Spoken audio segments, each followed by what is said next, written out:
Fridge থেকে বার করে ঠান্ডা ঠান্ডা সার্ভ করুন স্ট্রবেরি শেক। স্ট্রবেরি শেকের জন্য আমরা নিয়েছি কিছু স্ট্রবেরিগুলোকে ধুয়ে ছোটো ছোটো করে কেটে বানাচ্ছি স্ট্রবেরি শেক। এই স্ট্রবেরিগুলোকে দিয়ে বানাবো স্ট্রবেরি শেক। প্রথমে দুধটাকে জাল দিয়ে নিচ্ছি। দুধটা মোটাই রয়েছে, বেশিবার করে জাল দিয়ে নেওয়া রয়েছে, সরও একটু বেশি করে দেওয়া রয়েছে।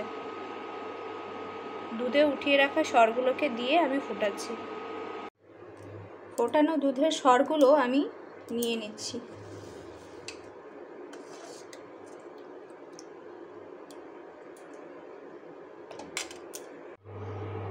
পরিমাণ মতন কাজু, কিশমিশ আর আমন্ড কিছু নিয়েছি। এগুলোকে গরম জলের মধ্যে ফুটিয়ে নেব সফট হওয়ার জন্য। আমন্ডের খোসাগুলো খুব শিগগিরই এর মধ্যে থেকে ছেড়ে যাবে। 2-3 মিনিট এরকমভাবে ফুটতে দিয়েছি। স্ট্রবেরির উপরে এই সবুজ রঙের পার্টটাকে কেটে নেব। স্ট্রবেরি আর ড্রাই ফ্রুটসগুলোকে একসাথে মিক্সার জারে সরগুলোর সাথে, দুধের সরগুলোর সাথে ব্লেন্ড করে নেব। সবগুলোকে দিয়ে একসাথে একটা স্মুথ পেস্ট তৈরি করে নেব। পেস্টটা তৈরি করে নিয়েছি, কি সুন্দর কালার হয়েছে দেখুন। দুধটা রুম টেম্পারেচারে আসার পরে আমি মিশ্রণটা মিক্সার গ্রাইন্ডার থেকে দিয়ে দেব।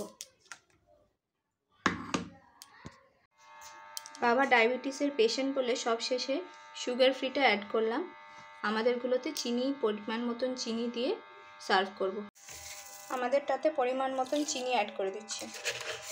চিনিটাকে মেল্ট হওয়া অবধি গুলিয়ে নিয়ে 10 মিনিটের মতন ফ্রিজে রাখবো। ঠান্ডার মধ্যে ঠান্ডা জিনিস খেতে আরও বেশি ভালো লাগে। আপনারাও বানিয়ে দেখুন, কথা দিলাম।